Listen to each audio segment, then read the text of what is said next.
ng panahon. Ayan o, ang gaganda na. Lago na sila.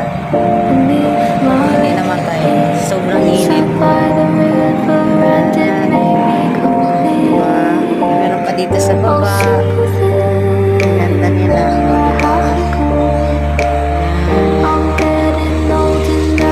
Sa mga alaga ko. Buti hindi sila namatay. Napakainit pa naman ngayon. Sila sa little biggie. Maliit lang siya. Pero ito, maganda na. Nagtsatsaba na rin sila.